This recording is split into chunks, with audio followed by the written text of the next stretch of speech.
सभी को राधे राधे, जय Shri Krishna. Welcome to another video. तो आज सभी को श्री राधा रमन लाल जी के जन्म प्राकट्य उत्सव की खूब खूब ढेरों ढेरों शुभकामनाएं। और ये हमारा कल का वीडियो है, क्योंकि कल श्री राधा रमन लाल जी का प्राकट्य उत्सव था और काफ़ी सारा मतलब कि आनंद हुआ उस दिन।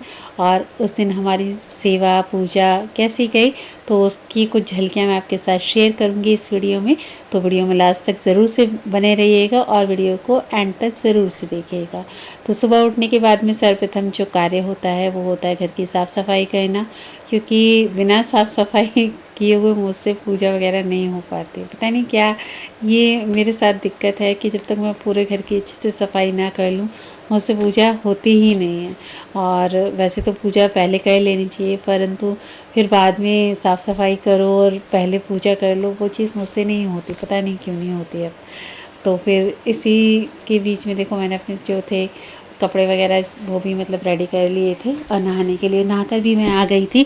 और अभी हो जाते हैं खुद सुंदर से रेडी, क्योंकि आज हमारे लाला का श्री राधा रमन लाल जी का उत्सव है।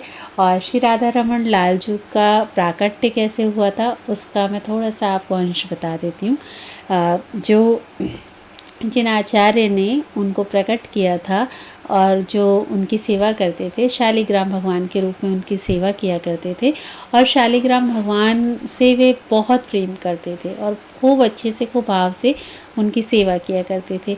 तो इसी बीच एक बार उन्होंने अपने ठाकुर जी का जो था वो उत्सव रखा था और उसमें हरिराम व्यास जी जो थे जिन्होंने श्री जुगल किशोर जी को प्रकट किया है, वो उनके वहाँ पर उत्सव में आते हैं लाल जी का उत्सव मनवाने के लिए। तो वे मजाक मजाक में कह देते हैं हंसी में कि ये आपके कैसे ठाकुर जी हैं, इनके तो ना हाथ हैं ना पाँव हैं और इनको तो आप ऐसे चंदन लगा देते हो, ऐसे लगता है कि जैसे मानो भटा कढ़ी में बोरो, हाथ लगायो चंदन, झूले रे झूले मेरे गंडकी नंदन। इस तरीके का कुछ बोल देते हैं। भटा मीन्स बैंगन और बैंगन के ऊपर जो चंदन लगा दो तो वैसे पीले पीले लगता है, तो वो इस तरीके से व्यंग कर देते हैं। तो उनको ना बहुत बुरा लगता है ये चीज़। और उस दिन जो गोपाल भट्ट गोस्वामी जी हैं वो पूरी रात रोते रहते हैं और ठाकुर जी से यही शिकायत करते रहते हैं कि आप कितने आचार्य जनन को आप प्राप्त हो गए परंतु आप मुझे प्राप्त नहीं हो रहे हैं। और मेरा भी मन करता है कि मैं आपको खूब श्रृंगार करूं, खूब अच्छे से आपकी सेवा करूं, आपको भोग पधराऊं, परंतु मैं आपको कैसे सजाऊं, कैसे संवारूं। तो इसी विरह में रोते रोते वे सो जाते हैं और कहते हैं कि जिन शालिग्राम भगवान की वे सेवा करते थे, जब वह सुबह उठे थे तो वैशाख की ही पूर्णिमा थी, जो कि कल तिथि गई है वैशाख की पूर्णिमा। उसी दिवस को श्री राधा रमन लाल जी श्री राधा रमन लाल स्वरूप में प्रकट हो जाते हैं। और फिर गोपाल भट्ट गोस्वामी जी बहुत आनंदित होते हैं और तब से हमारे श्री राधा रमन लाल जी का ये प्राकट्य उत्सव मनाया जाता है, जो कि वैशाख पूर्णिमा को आता है। और वैशाख का जो महीना होता है वो बहुत ही पवित्र होता है।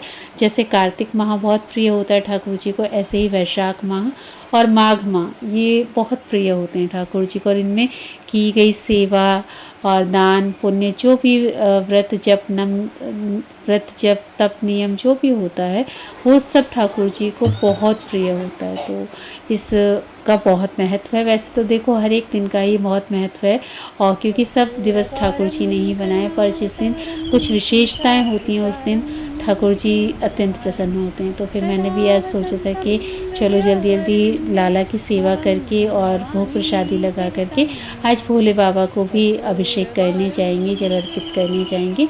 तो हमारे घर के पास ही एक छोटा सा मंदिर है भोलेनाथ का, और फिर हम वहाँ पर गए। मेरा बेटा भी गया था तो वो भी चालीसा जी करके आया था वहाँ पर। तो फिर वो मुझे वहाँ मिल गया था, क्योंकि वो मुझसे थोड़ा सा पहले चला गया था। तो फिर जब मैं गई तो फिर उसने थोड़ा सा वीडियो वगैरह शूट कर दिया था मेरा पूजा करते हुए, देख सकते हो आप लोग। और इस तरीके से हमने कुछ महादेव बाबा का अभिषेक किया, तो बहुत सुख मिला आज। क्योंकि घर से निकलना बहुत कम हो पाता है और जल्दी जल्दी नहीं पहुंच पाती हूँ महादेव बाबा के मंदिर पर। कहते हैं कि जब ठाकुर जी हमसे बहुत प्रसन्न होते हैं तो महादेव बाबा का दर्शन हो पाता है, और जब महादेव बाबा हमसे बहुत प्रसन्न होते हैं तो ठाकुर जी की सेवा प्राप्त होती है। सर्वप्रथम जो व्रत मैंने किए थे वो सोमवार के ही किए थे, और भोले बाबा की कृपा से ही आज ठाकुर जी मुझे प्राप्त हुए हैं और इतने प्रिय लगते हैं, इतने मतलब वात्सल्य भाव आता है उनके प्रति कि जैसे मतलब कि एक सच में ही छोटे से बालक हों, तो इस तरीके का भाव कभी-कभी मन में बहुत बढ़ जाता है। तो ये सब महादेव बाबा की कृपा है, माता रानी की कृपा है। और ये देखो इस तरीके से जब आप कभी भी महादेव बाबा के ऊपर जब अभिषेक करने जाते हो, तो उसके बाद में उनको जो त्रिपुंड होता है वो अवश्य से लगाया करो और राम नाम अवश्य से लिखा करो, क्योंकि राम नाम उनको अत्यंत प्रिय है, श्री हरि उनको अत्यंत प्रिय हैं। तो इस तरीके से हमने कुछ वहाँ पर पूजा की, क्योंकि वहाँ पे पीपल का वृक्ष भी है और बजरंगबली भी विराजमान है, शनिदेव भी विराजमान है। तो वहाँ पर हमने भी इस भाव से सेवा वगैरह करके हम बहुत अच्छा लगा। फिर मैंने भी चालीसा जी का थोड़ा-सा पाठ किया, क्योंकि बहुत दिनों बाद गई थी, तो फिर चालीसा जी वगैरह करके हम लोग आए। और बच्चे अपना ये देखो मतलब फ़ोन लेकर के बस शैतानी करने में लगे हुए थे, क्योंकि बच्चों को बस फ़ोन मिल जाए ना, तो ये समझ लो कि उनसे फ़ोन लेना एक बहुत बड़ा टास्क हो जाता है। और मैं अपना मतलब जो पाठ था वो कर रही थी, और उसी बीच में वो दोनों के दोनों देखो शैतानियाँ कर रहे थे, मतलब व्लॉग वगैरह की तरह शूट कर रहे थे। फिर हम लोग आ गए थे घर, और घर आके भी मेरी जो मालाएँ थीं वो बाकी थी, क्योंकि लाला को भोग प्रसादी लगाकर और जो श्रृंगार वगैरह था उनका वो करने के बाद ही मैं चली गई थी। तो फिर मैंने आने के बाद में अपना नाम जप पूरा किया, गौ माता को जो प्रसादी थी वो प्रसादी दी। और क्योंकि नरसिंह चतुर्दशी का व्रत भी था मेरा, तो फिर आज व्रत खोला। उसके बाद फिर मैं थोड़ी देर लेट गई, क्योंकि बहुत थक गई थी।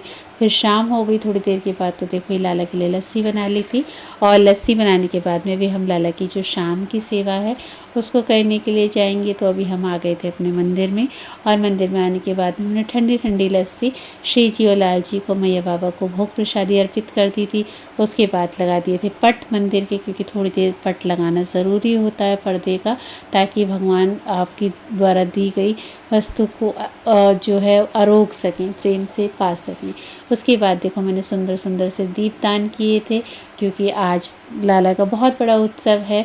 और लाला के सभी उत्सव को, श्री लाल जी के सभी उत्सव को प्रेम भाव उल्लास भक्ति से मनाना चाहिए, जो कि मैं दीपदान अवश्य से करती हूँ, क्योंकि मुझे दीपदान करना बहुत अच्छा लगता है। और जब घर के बाहर दीप प्रज्वलित होते हैं तो ऐसा लगता है कि मतलब मानो ठाकुर जी साक्षात घर में विराजमान है, और घर की शोभा भी बहुत अच्छी लगती है उस समय पर। तो आप लोग भी ज़रूर से दीपदान किया करो, चाहे 7 दीपदान करो, 11 दीपदान करो, जो भी सामर्थ्यता है आपकी उसके हिसाब से आप दीपदान कर सकते हो। तो अभी हम अपने दहलीज पर वहाँ पे दीपदान कर देंगे, और जो तुलसी माता जहाँ विराजमान है वहाँ दीपदान कर देंगे। अपने सामने वाला जो घर है वहाँ पर भी दीपदान कर देंगे, क्योंकि वहाँ पर भी ठाकुर जी का शंख चक्र गदा जो है वो लगा हुआ है दरवाजे पे, तो वहाँ पर भी दीपदान करना अवश्य से बनता है। तो अभी मैं वहाँ से भी दीपदान करके आ गई थी, और अभी लाला की जो आरती वंदन था वो सब कुछ हो गया था। और उसके बाद में आरती घुमा देंगे पूरे घर में, और आरती घुमाने के बाद में लाल जी को कर लेंगे प्रणाम। और लाल जी की जो सायंकालीन आरती वगैरह वो हो गई है अभी हमारी कंप्लीट। तो अभी प्रसादी वगैरह जो है वो ऊपर ले चलेंगे, क्योंकि मीठे जो पेय होते हैं उनमें चींटी वगैरह आ जाती हैं। इतने मैंने भिंडी वगैरह काट ली थी, तो ये बनाई थी कुरकुरी सी भिंडियाँ, और ये रोटी, और ये दही। इसका लाला को भोग लगाया था प्रेम से। और ये मेरे लाला का आज का श्रृंगार था। सुबह मैंने ज़्यादा हैवी श्रृंगार नहीं किया था, क्योंकि सुबह जो है वो गर्मी ज़्यादा होती है, तो हल्का ही श्रृंगार किया था। अभी ये शाम के टाइम में लाला का श्रृंगार किया था। तो लाल जी आपको कैसे लग रहे हैं ज़रूर से बताइएगा। और फिर लाला को करा दिया था शयन। तो ये था आज का ब्लॉग, कैसा लगा ज़रूर से बताइएगा।